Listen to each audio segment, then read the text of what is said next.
The people who support Hamas are fully responsible for this appalling attack. They are not militants. They are not freedom fighters. They are terrorists. ये tweet आया है UK PM Rishi Sunak का about Hamas Israel conflict. Hamas का Israel के ऊपर हमला लगभग एक वीक पहले हुआ था, जिसका विरोध कुछ गिने चुने मुस्लिम कंट्रीज छोड़ के पूरी दुनिया कर रही है, और इस लिस्ट में यूके, यूएसए और फ्रांस जैसे वेस्ट के देश भी शामिल है। यहाँ तक कि इन्होंने एक ज्वाइंट स्टेटमेंट देते हुए इजराइल को पूरे तरीके से सपोर्ट का भरोसा दिया है। इसको सुन के कुछ खास वर्ग के लोगों को शायद ठेस पहुंची होगी और वो सीधा अपना सोशल मीडिया ओपन करके पैलेस्टाइन के सपोर्ट में इंस्टा एफबी पर स्टोरी लगाएंगे। तो उनको मैं एक बात बता दूं कि इसको लेकर खुद मार्क ज़करबर्ग ने भी अपनी निंदा जाहिर की है, और वो इजराइल के साथ है क्योंकि वो भी एक जूइश फैमिली से बिलोंग करते हैं। अब क्या कुछ लोग इंस्टा एफबी का भी बाइकआउट कर देंगे हमास के आतंकियों के सपोर्ट में, जैसे पाकिस्तान क्रिकेटर मोहम्मद रिजवान ने अपनी वर्ल्ड कप मैच की सेंचुरी पैलेस्टाइन के लोगों के नाम कर दिया था। ऐसा हम नहीं कह रहे, उन्होंने ये बात ट्वीट करके कही है। भाई करना ही है कुछ हेल्प तो अच्छे से करो, एक काम करो, अपनी पूरी वर्ल्ड कप की फीस और अदर अर्निंग ही क्यों नहीं इन हमास के लोगों को डेडिकेट कर देते हो।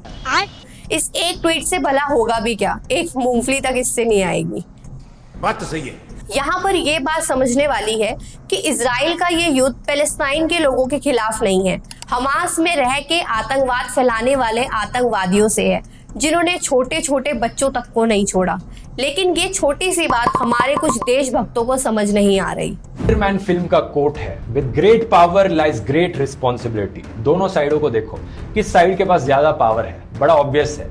इजराइल की जो मिलिट्री टेक्नोलॉजी है, जो इनके डिफेंस सिस्टम्स है, जो इनकी एजेंसीज है मोसाद जैसी, उनसे compete करना नेक्स्ट टू इम्पॉसिबल है। ये दुनिया की one of the best military powers है इजराइल। तो इतनी पावर के साथ साथ इनकी रिस्पॉन्सिबिलिटी भी बढ़ जाती है। जो हमास जैसे लोग हैं जिन्हें इजराइल टेररिस्ट मानता है, अगर टेररिस्ट ग्रुप रॉकेट फेंकेंगे तो इन्हें भी उन्हीं की तरह रिस्पॉन्स करने की जरूरत नहीं है। इन्हें वायलेंस के रिस्पॉन्स में वायलेंस करने की जरूरत है। मियां खलीफा ज्यादा गहराई में ना जाते हुए ये बता दे कि इन्होंने हमास के सपोर्ट में एक वीडियो रिलीज किया है, जिसके चलते इनकी कॉन्ट्रैक्ट प्ले बॉय से खत्म हो गई है। सीधा सीधा कहा जाए तो प्ले बॉय ने इनको बैन कर दिया due to her controversial post to supporting Palestine. यहाँ तक कि इनकी कैनेडियन रेडियो के साथ बिजनेस डील भी कैंसिल हो गई है, और उन्होंने ये कैंसिल करके इन मोहतरमा को ये सलाह दी है कि अपनी इन्वॉल्वमेंट अच्छे इंसान बनने में लगाओ। खैर देखा जाए तो मियां खलीफा से तो ये होने से रहा।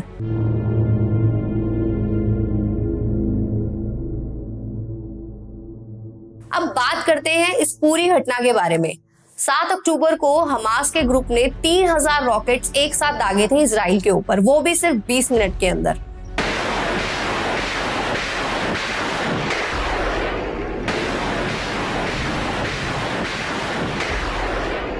और यहाँ से शुरू हुई ये जंग। Israel is at war, but though Israel didn't start this war, Israel will finish it.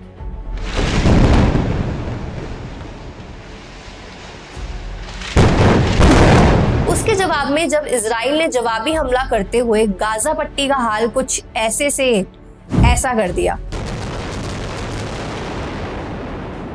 और बिजली, पानी, खाना तक देना बंद कर दिया है। और इस न्यूज को कवर करते हुए एक फॉरेन रिपोर्टर की भी जान चली गई है। और हमास के आतंकियों ने 100 से भी ज्यादा पैलेस्टाइन सिटीजन्स को एंड फॉरेनर्स को बंदी बना रखा है, जिसमें से 14 यूएसए और 10 फ्रांस के बताए जा रहे हैं।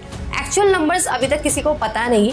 उन्होंने धमकी देते हुए ये भी कहा है कि अगर इजराइल ने गाजा पर अटैक किया तो वो हर अटैक के जवाब में एक एक बंदे की बलि चढ़ाएंगे, वो भी ऑनलाइन लाइव आकर, ताकि वो वीडियो पूरी दुनिया देख सके।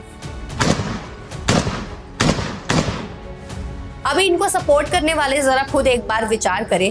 खैर क्या ही विचार करेंगे बेचारे, हम तो बिजी हैं वर्ल्ड कप देखने में, पाकिस्तान को सपोर्ट करने में, पाकिस्तान के प्लेयर्स को स्पेशल ट्रीटमेंट देने में। ये मैं नहीं कह रही, आप इन वीडियोस में देख सकते हैं कि कैसे पाकिस्तान श्रीलंका के मैच के दौरान हैदराबाद के स्टेडियम से पाकिस्तान के सपोर्ट में नारे लग रहे थे।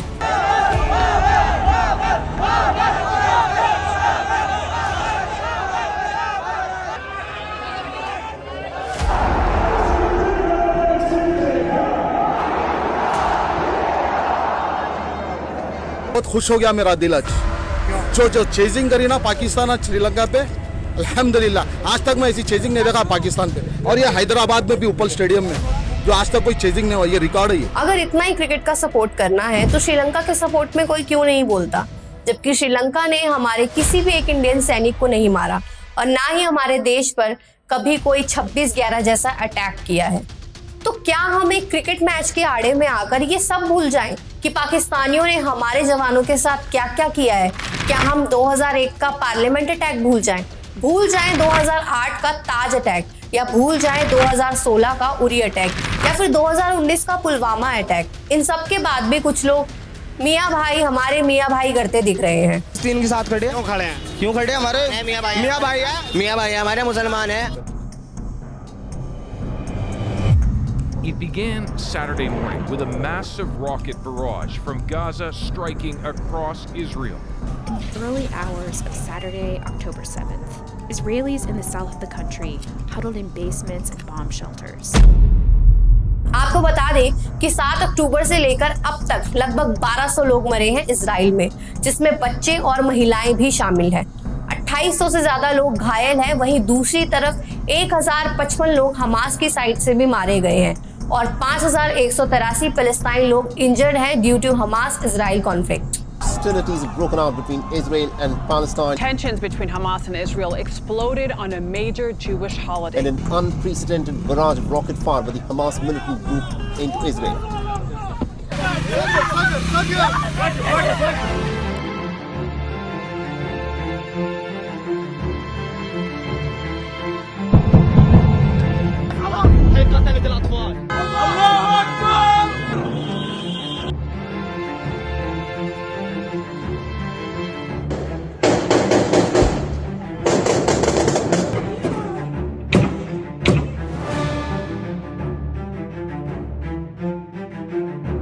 हम सबको एक बात समझनी होगी, ये युद्ध हमास और इजराइल के बीच है, जो गाजा में रहने वाले हमास के आतंकियों ने फैलाया है।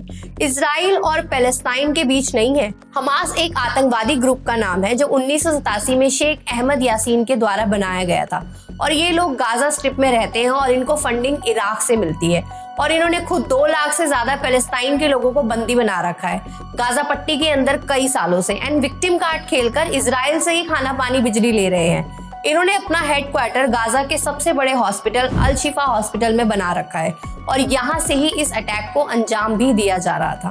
अब इतना बड़ा हमला कोई बाहरी सपोर्ट के बिना तो मुमकिन नहीं है।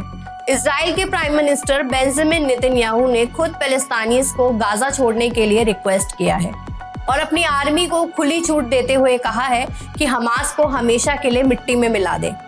इजराइल एक ऐसा देश है जिससे पूरी दुनिया डरती है लड़ने से। उनके जैसा डिफेंस सिस्टम, जिसे हम सब आयरन डोम के नाम से भी जानते हैं, पूरी दुनिया में किसी के पास नहीं है। तीन सीक्रेट एजेंसीज जो इजराइल के पास है, Aman, military intelligence, Mossad, overseas intelligence and Shabak, internal security.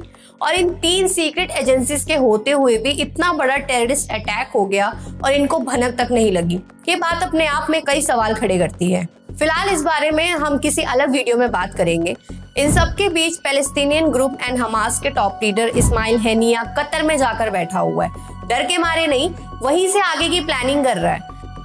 अब यहाँ बात ये आती है कि आखिर इंडिया किसको सपोर्ट कर रहा है। उससे पहले ये जान लेते हैं कि हमास को कौन कौन सपोर्ट कर रहा है और इजराइल को कौन कौन। Mostly the middle east nation आगे बढ़ चढ़कर हमास को सपोर्ट कर रहे हैं, जिसमें से हमास का कट्टर सपोर्टर इराक है, दूसरी ओर कतर, सऊदी अरब, यमन एक्सेट्रा। इधर UK, USA, France, Germany, Norway, Australia Israel के सपोर्ट में खड़े हुए हैं।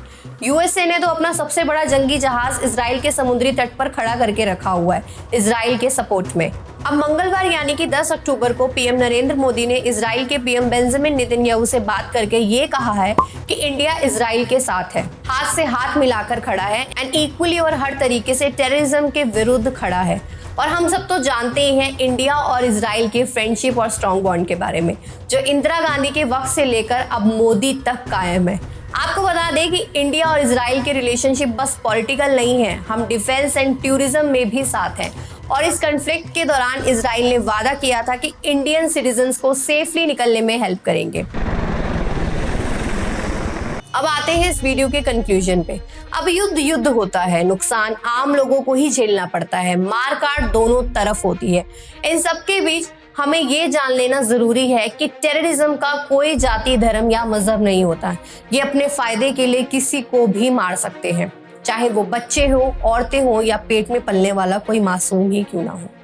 इस वीडियो के थ्रू मैं आपको बताना चाहती हूँ कि हम पैलेस्टाइन और इजराइल के सपोर्ट या विरोध में नहीं हैं और ना ही हमको ये सब सोचना चाहिए। हम आतंकवाद के खिलाफ हैं और हमें आतंकवाद के खिलाफ लड़ना चाहिए। एज एन इंडियन इसको हमसे अच्छा कौन जान सकता है, जिनको हमारे देश के लोग अपना मियाँ भाई मानते हैं, बट हम उनके लिए इंडियन और काफिर के अलावा कुछ नहीं है। मोरल इनका अप होना चाहिए जब ये किसी दुश्मन मुल्क में या किसी जगह भी खेलने जाएं जहाँ कंपटीशन हो रहा है। जो रिजवान ने की कि फिर उसने माशाल्लाह उसने ग्राउंड में खड़े होकर नमाज पढ़ी जो कि हिंदुओं के बीच में खड़े होकर, so that was really something very very special for me. आपकी राय मेरे से अलग भी हो सकती है और नहीं भी, इससे मुझे या किसी भी इंडियन को खासा फर्क नहीं पड़ता। हाँ, कुछ सो कॉल्ड इंडियंस को छोड़कर जो इंडिया में रह के भी पाकिस्तान के सपोर्ट में नारे लगा रहे थे एक क्रिकेट मैच में। आप अपना ओपिनियन कमेंट्स में लिख सकते हैं, बट विद रिस्पेक्ट। धन्यवाद।